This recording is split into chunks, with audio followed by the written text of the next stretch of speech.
today. My name is Becky Moberg, and I'm the Director of Patient Experience for the University of Kansas Health System. That is in my professional world.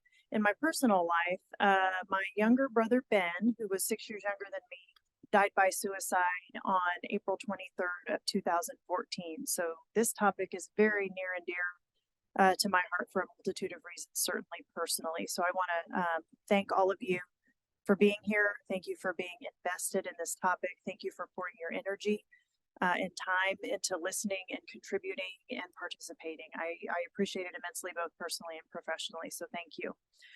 It is my pleasure to introduce this panel of professionals that you see before you now as a law enforcement and interaction panel.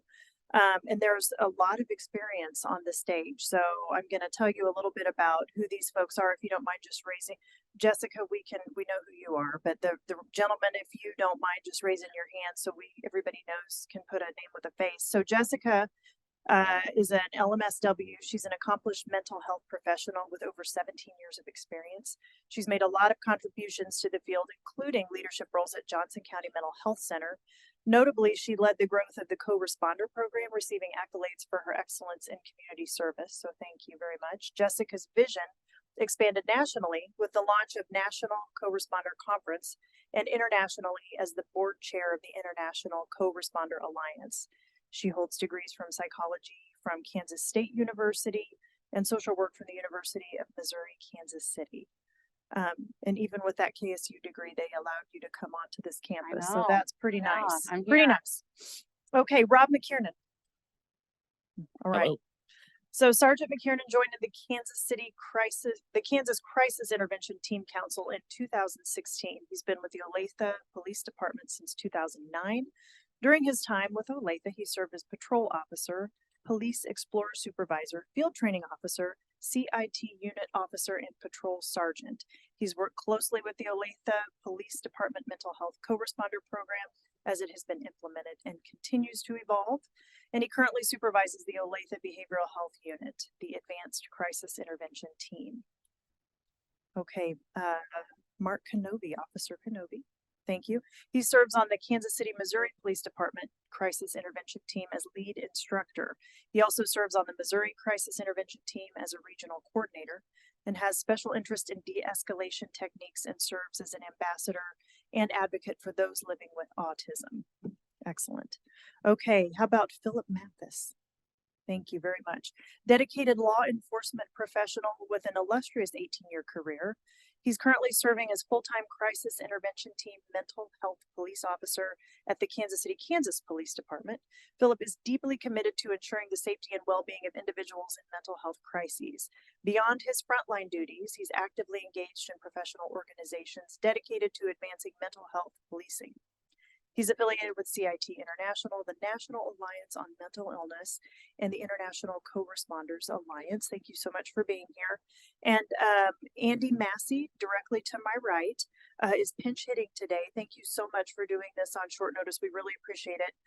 He is a co-responder with Johnson County Mental Health, and he serves the Northeast Territory of Johnson County. He's got his LMSW from KU and has been a social worker since 2012. So I welcome all of you to the stage. Thank you for being here. We will jump right in to some Q&A with all of you. And then at the end, audience, if you don't mind just kind of jotting down some questions you might have from a co-responder law enforcement perspective, please do that. We'll save time for questions at the end. Okay, Officer Kenobi, this first one is for you. What kind of training do officers go through to prepare them to handle mental health calls, including responding to people dealing with suicidal thoughts? That's what we'll do. Okay. Training across the nation with police agencies is totally different on how they handle mental health. I know in Missouri, especially in Kansas City, we are just now doing just the bare minimum. A couple of years ago, our chief mandated that we do at least 16 hours of mental health training in our academy, which is not enough. We do a 40-hour basic CIT curriculum based on what started out of Memphis, Tennessee. That's where it was developed. We brought that here to Kansas City and started doing that locally. We now actually next week will be the first time where we're teaching our recruits now. So all the recruits coming out of the academy will have a full 40-hour basic CIT training. And that training has a lot of stuff in it. Um, it goes over just overall behavioral health diagnosis, medications. It's really big in de-escalation. We do 5 hours of de-escalation along with 4 hours of role plays that go along with that. We have trauma-informed care. We have a suicide intervention class and suicide by cop risk. So there's a lot of different classes that go in there, and it's not just taught by law enforcement. I think that's the key for our class. It's taught by you guys. It's taught by the professionals that are in the field. I can come and kind of give a twist about, hey, this is how it relates to police work, but we have the doctor of the head of psychology come in and teach from UMKC, come in and teach our behavioral health disorder class. We have the previous dean of pharmacology come in and teach our medication class. So it's taught by professionals that are in the field. And then we kind of just help relate it to police work.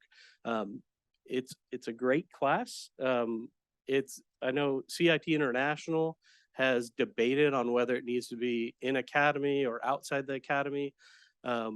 Some people want officers to have a few years on the street before they take the mental health course. I've been back and forth on how I feel about that. I have a son with a disability. Do I really want someone that is going through a training because they had to go through it, or someone that volunteered to go through the training come to my house? That makes a difference. But then again, I see the point where your first, second, third call in the field is going to be someone with a behavioral health crisis, and you don't know how to handle that. That's an issue. So I know that's where Kansas City took the turn, and starting next week, we're going to put it into our academy class, which is awesome. Thank you. I appreciate that. Officer Mathis, how do you know if a call involves suicide, or do you know when you're headed to the scene, and what's the officer's responsibility when they are on the scene?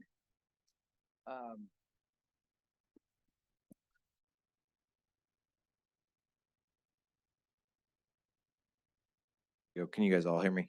Okay. In KCK, our system, we work off of a CAD system, which is a computer automated system. And our dispatchers, we have dispatchers and call takers.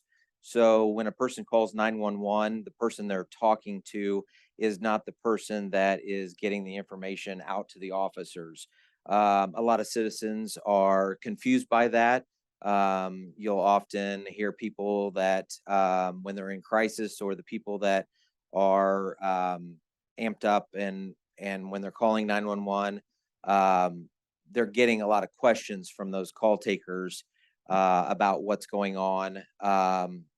In this case, if it's a suicidal situation, does the person have any weapons, things like that. Important questions for the officers to know, important questions for the dispatchers to ask. A lot of times those citizens don't realize that information they're asking is getting put into the computer, then the dispatcher is receiving that information and putting that out to the officers. So, and they'll say, just send somebody, and they get real frustrated. They don't think the dispatchers are talking to us because they're talking to them on the phone. So our dispatchers work real well with the citizens to keep them calm. A lot of our dispatchers and call takers have taken the 40-hour CIT training that Officer Kenobi talked about. So it's not just for the officers. We in KCK, we incorporate our 40-hour CIT training block into our dispatchers, even some of our chaplain services, and some of the other community partners that we have. But then that information, like I said, goes into the computer and gets sent out to our patrol cars, and the information we receive is available to the officers responding in call notes, and the dispatchers actually read that on the radio. Plus, it's there for them to reference if they miss any information. Again, key to that is information received is what is information sent out. So if we get those disgruntled citizens or people that are upset that don't want to answer those questions or get mad at the dispatchers in those situations, in those tense situations, and they hang up on them, then we won't get that information. So sometimes we do know what we're getting into when we get on scene. Sometimes we don't. If it is a suicide call, the dispatchers definitely tell us what we're getting into, if there is any weapons known, if the family's been able to get any weapons away from that person, if they put the weapon down, things like that. They try and get that for us ahead of time. And then the officers' response on scene is obviously going to be to make sure that everyone on scene is safe. So if it's a suicidal situation, we're going to want to make sure that the person that is in crisis is by themselves. In other words, we're going to limit the distractions. We're going to limit the safety concerns.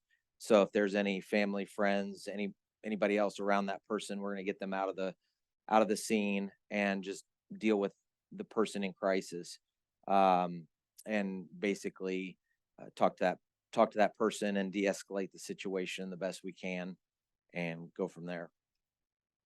Thank you. I Can I appreciate it. can I tack one thing? on Please that real do. quick? So one of the things that I do is we teach a cop culture class, and one of the things we always throw out to the clinicians that are there is like what you said was good information in, good information out. Sometimes dispatch is not the best way to get good information because it's like a game of telephone.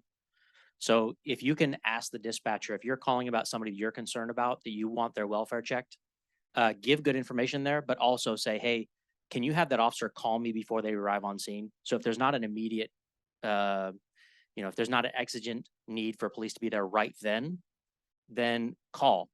Ask for that officer to call you if possible before they go, because they're going to get way better information talking to you on the phone than they will through that telephone game of dispatch. The other thing that I'd recommend to y'all is if your community doesn't have a 911 card, there's several of them around in our communities. Do you guys have those? The 911, kind of brief them. Yeah. So you can hand these out in the community. It gives somebody an idea of what information they need to know before they call 911. So that it's not such a barrage of questions, because dispatchers, they're looking to get that information quick, and it can feel kind of assaulting over the phone. So this way somebody's prepared of what needs to be known, and they're ready for that call if it needs to be made. So those are two great resources to have. I would say in KCK, the number of calls I've been on when I was on patrol that end in the call notes with the person hanging up on the dispatcher is extremely high. If I had to put a percentage on it, I would say it's even as high as 80% of the calls I go on that the person hangs up. So because of the barrage of questioning, it's not because they're being invasive or trying to pick on that person or interrupt the situation or the crisis that they're encountering. It's just that they're trying to get us the most information available to us as possible, trying to keep everyone as safe as possible when we arrive on scene. So Go right ahead. I'm just going to add on to that. Also, with Kansas City, we offer a 24-hour class for telecommunicators or dispatchers. So the call takers or dispatchers can go to that training, and it just gives them, because they're truly the first responder, because they're the ones talking to the person. It could be the individual themselves calling. They're handling that situation before the police get there. So having that additional training just for them is important. So. Excellent. Anything else to add? Officers, that was super helpful. Okay, Andy, this one's for you. Can you explain to us what a co-responder is and what their role is on those calls? Sure. Can you hear me? Okay. Yes, I can hear myself. Yeah. So, co-responder. So I'll explain from the Johnson County side what co-responding kind of looks like. So, we're not technically first responding. So generally, a co-responder is going to go on a myriad of types of calls. So it might be a suicidal. I'm going to use some law enforcement terms, the way it comes out in CAD.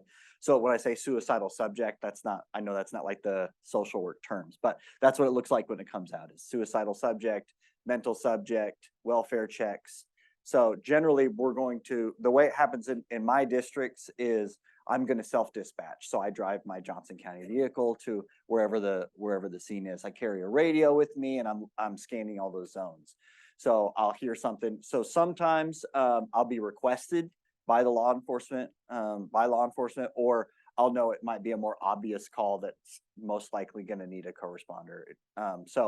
The co-responder is going to go, and we're going to wait till the scene is secure. So what that means is if somebody is having some thoughts of suicide, if they have a weapon, I'm not going to be the person that's going to be talking to them at that time. I just want to make that as a very clear distinction of what this role is until that scene is secure, that's when I'm going to be involved. What the co-responder role is after that is generally an assessment, an intervention in some way. And so I'm going to do, the way we like to talk about it is that I'm going to do the same thing an ER would do. So behavioral health and an ER, they're going to assess all those things: suicide, substance use, history, a lot of those things. I'm going to do that on a scene. So that way the person gets the correct intervention that they might be needing at that time. So that way, if they're needing a substance use intervention, if they're needing a hospitalization, or if they're needing a really solid safety plan or a list of resources, or just someone to kind of chat with and have some de-escalation time, that's what we're providing in that moment. Is that it? Is there all these calls? Yeah, that's good. Yeah. Well, and do you want to share the basics of like who are you as a co-responder? What do you have to be a co-responder? Yeah, And how so is that structured? all the co-responders in Johnson County are clinicians, so we have to be licensed individuals. So we have people that are licensed psychologists, licensed clinicians, and that sort of stuff. So you have to have a license, and that's a lot of it because we do part of that hospitalization process. So that's one of the big parts of it is I do involuntaries when it's necessary. And so that's a big part of it.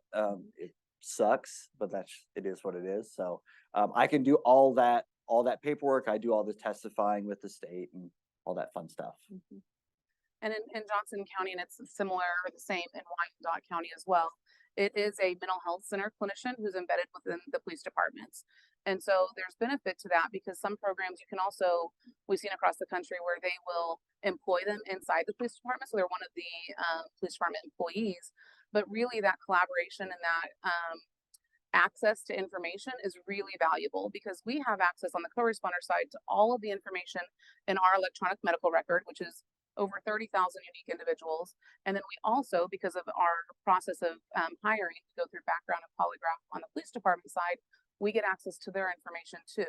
So if you can imagine, I know that those of you, the professionals, when you have more information coming in, that just aids in your assessment, intervention, and follow-up plans. And so having these systems come together to be able to know more about the individual, it helps us with making sure we're doing the best to help those individuals as well. One of the big parts about co-responding too is after the 911 is over, that's not the end of the intervention for us. We follow up with every single person that we have a 911 with. We follow up with every single person that might be referred to us by law enforcement. If they're outside of my working hours, if they have contact with somebody and they shoot me an email, we follow up with that person. And basically we follow up with them until they get connected or they tell us to buzz off. It's one of those two. So it can be a long process. And we're free. That's another thing that we talk about too, is we provide a free resource to the community. You're never going to get a bill from me. That's a lot of what I talk about too. Sometimes people are worried about healthcare and are they going to get a bill? Now they're talking to a social worker and as long as I'm going to follow up with them, they're never going to get a bill from what we're providing. Yeah, all of our cities in Johnson County pay for the position, so they get a bill. And we'd probably like for Andy to say, "You won't get a bill from me," but they do.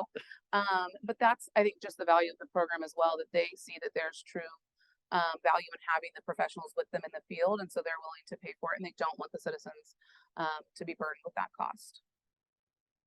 That is an incredible resource, and I'm learning a ton today because I did not realize co-responders existed until just a few short minutes ago. So thank you for all the clarification.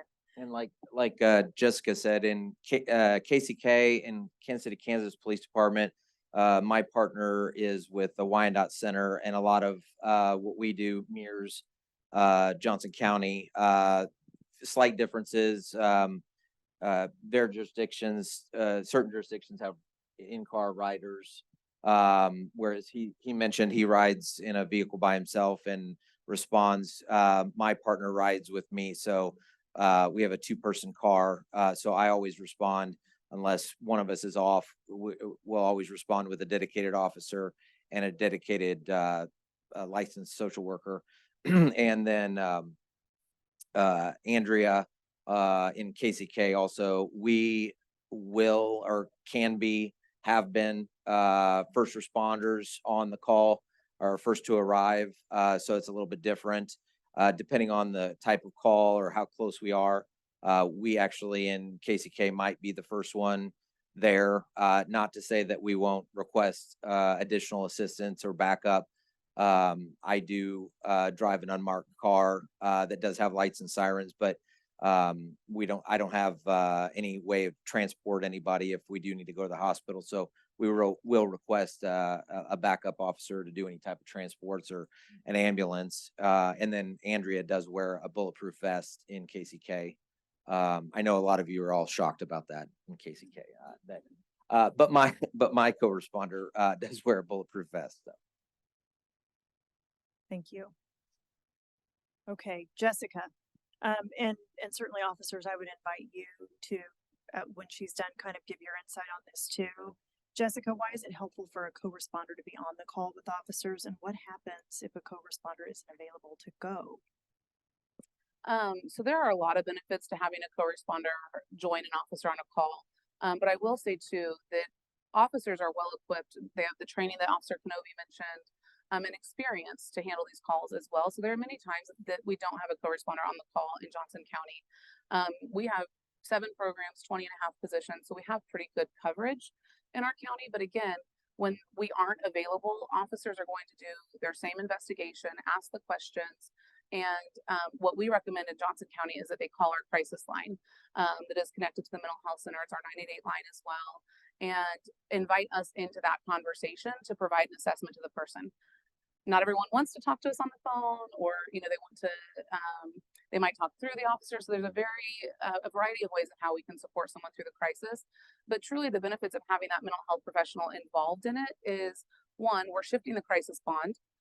So when officers go out and they're super helpful, that person in their mental health crisis is now creating a bond to them, because then the next time they're in a crisis, they're going to think, oh, what happened? My brain goes back to the last moment.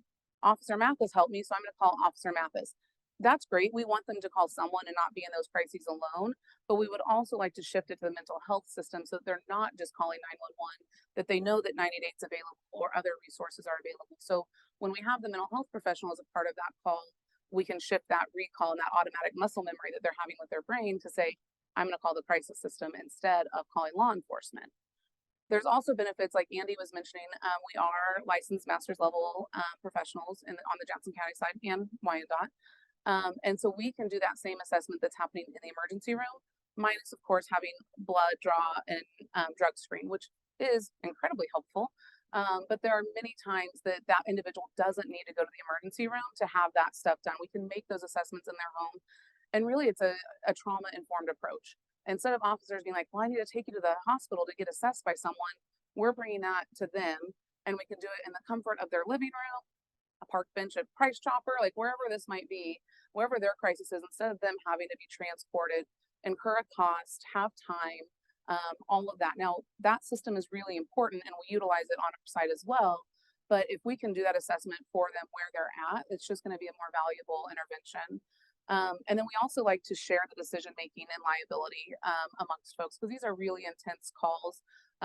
Again, officers are trained and can ask the questions. We're not always going to have these CIT officers who are super passionate about this, though. And if you are in the field at all and see this, you might have someone say, are you suicidal? No. Okay. Or you're not suicidal, are you? And so, again, I know that they're tasked, they have a lot of responsibilities, And so if we can bring that professional alongside with them and support them and build those relationships, then it allows them to focus on what they should be, and that's community and public safety. Can I tack on from the officer perspective?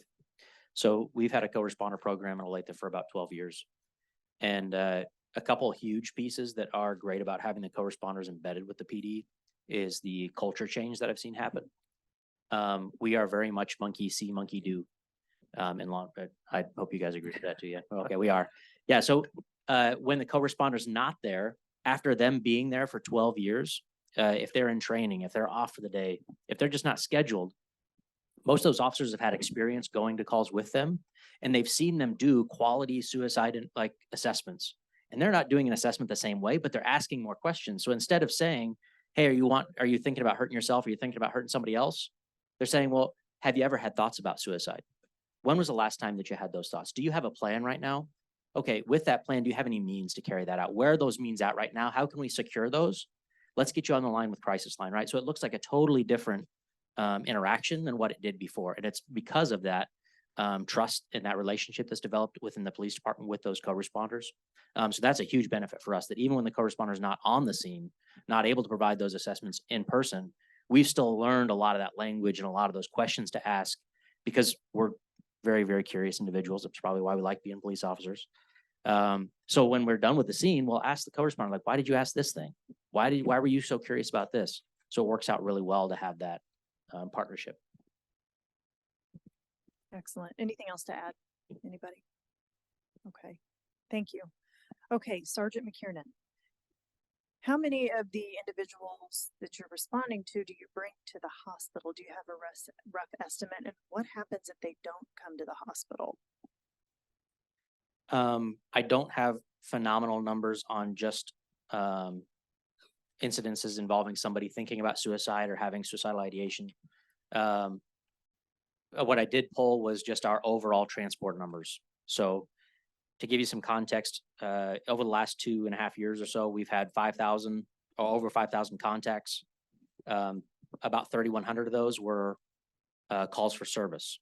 So somebody mentioned follow-ups already. So those other interactions with the public were follow-ups, and sometimes people get transported during those, but it's very, very rare.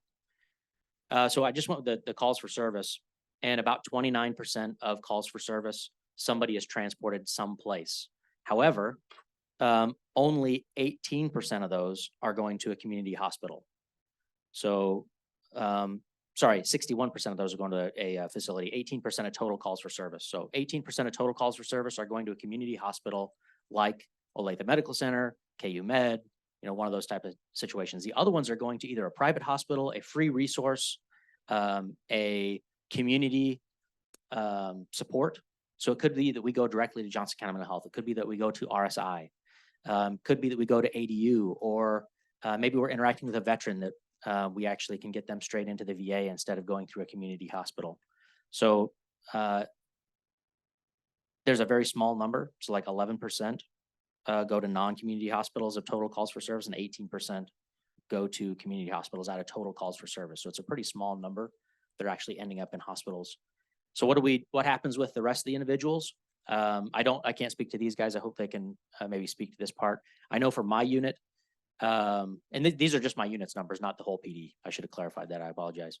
But for my unit, very few of those individuals are going to jail. Less than 1% of the people we interact with are arrested. And then the vast majority of the other individuals are hooked up with some type of referral there in their home. So we do de-escalation right there and then. We set up with a safety plan. We set up with follow-up. And that can look like a lot of different things. It's just kind of based on what their particular need is and what the resources are that best fit that.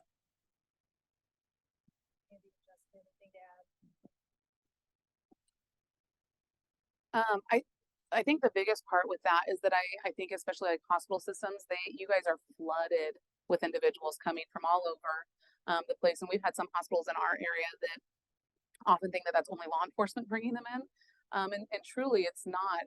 We are in a system right now that there are not great resources, or people don't always know where to turn, or we're really amping up mental health and paying attention to it. And so people don't know where to go to get those assessments. And so we also try to, in those moments, when we do leave someone at home, again, connecting them to our crisis line of like, if you don't want law enforcement to come or don't think you need to, because people don't know who to call. 988 has been so fantastic of entering into the conversation and making it such a well-known number, because people were so used to saying, who do you call? 911. 2680156 is a hard number to memorize when you're in a crisis, right? And that's our crisis line. But now with 288, I just redid the number, 988, to be available for folks, then they will have that. And so I think that's the other part of it. Whether we're taking someone or keeping someone at home, making sure that they do know that that number is there, helping them program it in their phone, is another resource. Because I trust that most people don't want law enforcement at their home. Oftentimes it's embarrassing, or the stigma that comes along with it, or you have the looky-loos of like, hey, what was going on yesterday? And people don't want to invite that. And so giving them other resources, I think, is a big part of that call, whether again they go somewhere or they stay home. And I just want to follow up with the hospital part. 10 to 12 years ago, our training was, you're not a professional as a law enforcement, get them where they need to be. And that's the hospital. And that was a disservice of us because we didn't know any better, but that's what we were doing. So our training was bring them to the hospital, let the professionals deal with them. Now we're taking that back and trying to retrain everything. Now it's, hey, let's start at this level. Let's call the crisis line, or let's keep them in the house. In Kansas City now and Missouri, we have behavioral health crisis centers. So we have 23-hour crisis centers that someone could stay at. We have one in Kansas City that we've been doing for about 6 years now. In the last 2 years, the state of Missouri has opened up 18 across the state, all within a 1-hour drive distance from any municipality. So any officer can get to one within an hour and back. And the goal of that is so we have a place to take some of these individuals before getting to that last resort, which is a hospital stay. And it's really kind of fixing what we screwed up the first time by just telling them, get them to the hospital. Now we're going back and being like, let's do X, Y, Z, all these other things before the last resort is that hospitalization, so. And what I'd say is we've made several shifts. Like he mentioned, at first it was take them to the hospital and we were flooding the hospitals. But before that, I would say it was take them to the jail, find any reason to arrest them. And that was a horrible idea too. So, from a law enforcement perspective, we've learned by our mistakes, we've learned baby steps, and we've learned through collaboration, and now we've learned through CIT and CIT and creating these CIT teams that obviously you can't just take them to jail. You can't flood the jails with them because they're not going to get services in the jail. You obviously can't flood the hospitals with them because they're not the only option. And so now we're left with trying to teach not just ourselves in the CIT team what are our resources, but help our CIT teams are now teaching the patrol officers about what their options are. And what that looks like in KCK is we will even work with the detectives now on felony cases. If they've got a felony or a misdemeanor, if they've got a misdemeanor, we'll try and issue them a misdemeanor citation with a court date and get them to the hospital or get them to the appropriate care and let their mental health care and deal with their crisis trump their criminal issues at the time. And then even if it's a felony, we'll work with the detectives and the sergeant on scene to try and get them up to the closest hospital. I'll use an example, KU Med. We'll get them up to KU Med. Since KU Med has their own police department, we're usually able to put them on what's called a police hold, if you guys are familiar with that, in the ER, and then get them their appropriate mental health care with the help of our detectives. And it doesn't mean that they get away scot-free from their felony charges. It just means that we're recognizing that they could benefit from their mental health care some oftentimes sooner than later, and get them that healthcare first. Then we deal with the criminal charges later. And that even leads me to say that oftentimes when I show up on scene, like I mentioned, I drive an unmarked police car. It does have lights and siren, but it's completely unmarked. I wear this uniform, which is just my pants. I don't wear a blue uniform, but it's just to be more trauma informed and to be less intimidating, because that's the first thing I usually do. I introduce myself, tell them they're not in trouble, they're not going to jail, and then work with our options on how to get them care. I just want to follow up with that. I wear something similar to this usually.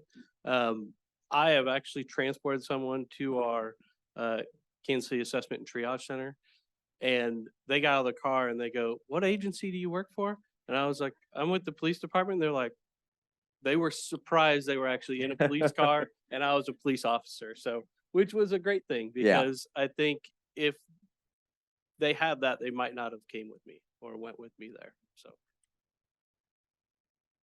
Excellent responses. Thank you. So we're down to about 7 minutes before lunch, and I have plenty of questions to ask, but I want to make sure you all will get an opportunity. If you do have questions, does anybody have something they'd like to ask? And I'll run. Okay. Hang on.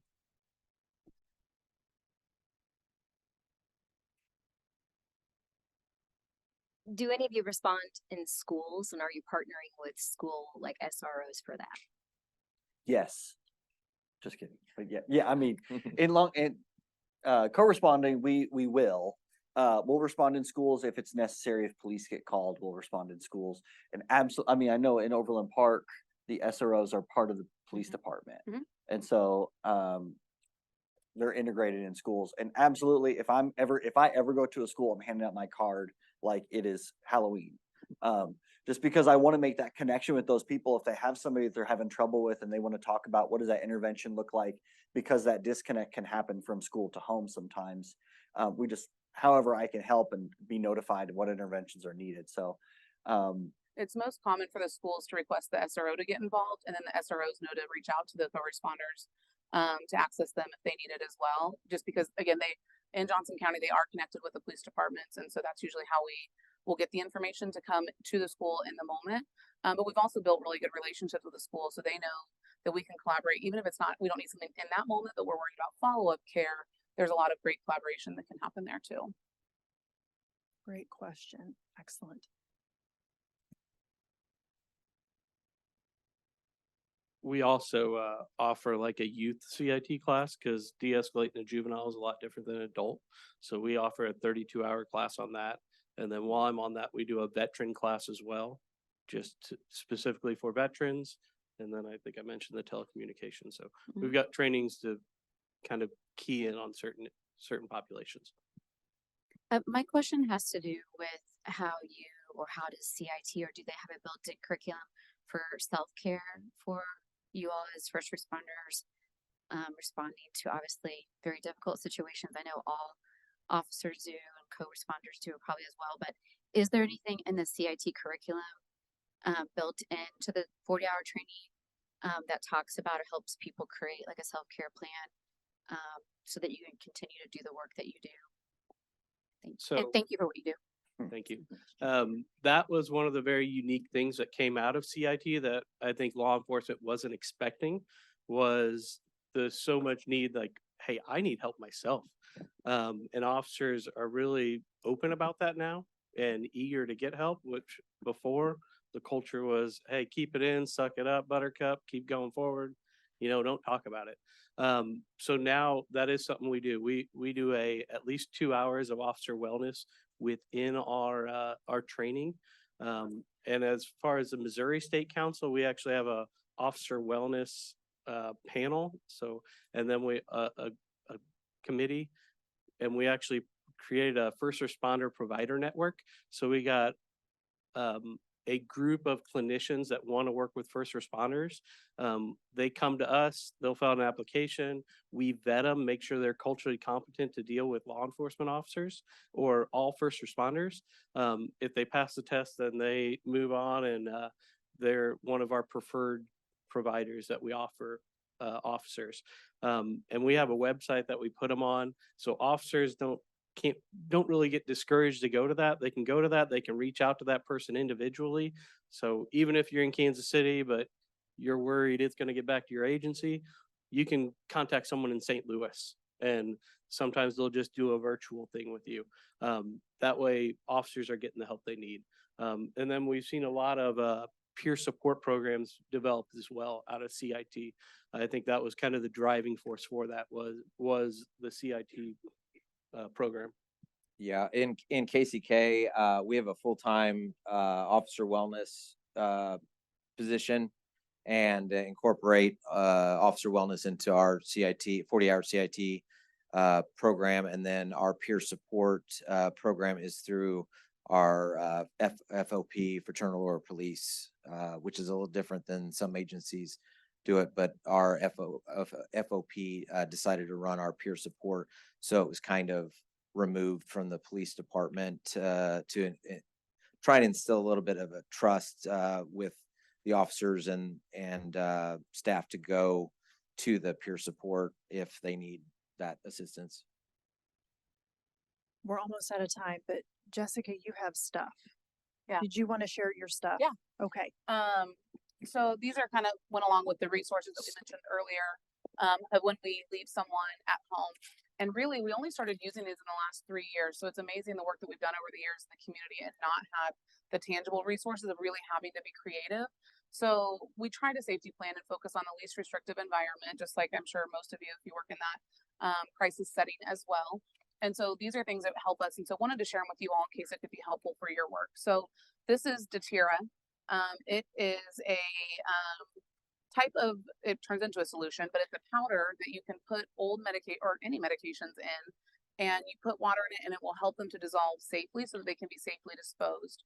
DECA, it is free through the DECA website, but this is great for our officers to have. We pass it out at our CIT class. All of our units and co-responders have it as well, because this will allow us, some people just stockpile their medications, right? They switch meds or they have this whole pile of them. And so if we can get rid of them safely, this is a way to do it. We also know that when we keep people at home, they need to keep the medications that they're prescribed because they need to take them. And so this is a lockbox that we have. We also have bags that we can use, like a money bag from a bank. And it has a code on the top where they'll put in, I think it's a 4-digit code or combination, so that they can keep the medications in the home. And so this is not the most durable. I mean, it's plastic. You can get into it if you really want to get into it and you forget the code. The point is we have resources on it. We have our crisis line and other information, and it's really to slow down the thought process. It's not to remove it entirely. We know if we put time and distance between the thought and the actions, then we can interrupt someone's suicide attempts. And so that's what that's for, so that we can lock them up in a safe manner. Some people may only have one medication, and this is a top to go on those medications with the same combination. And then you guys are well familiar with, I'm sure, the gun lock. We use those. We offer them to anyone. Because we want to make sure we know access to lethal means can be just as dangerous. And so even if that's not their plan, if they have firearms in the home, or even if they're not suicidal and they have firearms in the home, we will offer these to them. But one of our officers got creative because someone had a lot of medications and sharps. And when that's a part of the plan, how are you going to make that safe? You need your kitchen knives. So they put it in the cabinet and use the gun lock to lock the cabinets. That won't happen if you have knobs, and we don't carry extra knobs to change, but it really is just being creative of how can we keep people home and remove some of the access to means as well for them. Thank you. Now, if anybody in the room wants to know, either personally or for those they serve, how to get that, how do they get those? Would our or go ahead, Sierra.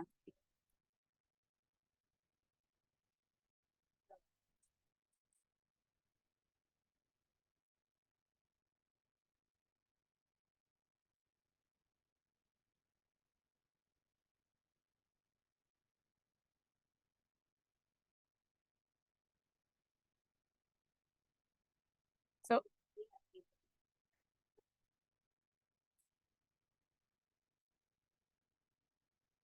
So there's a table outside, if you couldn't hear Sierra, a table outside that has information about it with the Johnson County Mental Health Center, but it's also on our website where you can put in a request and they'll get back to you usually within a business day to arrange getting those to you. Great. Sierra for the win. Thank you. Everyone on the panel, thank you so much for sharing your expertise. Thank you for doing the work that you do. It is so laser focused on a population of people that need help desperately, and they need people really invested and passionate and empathetic. And I feel that from all of you. So thank you very much. Round of applause, please. Thank you.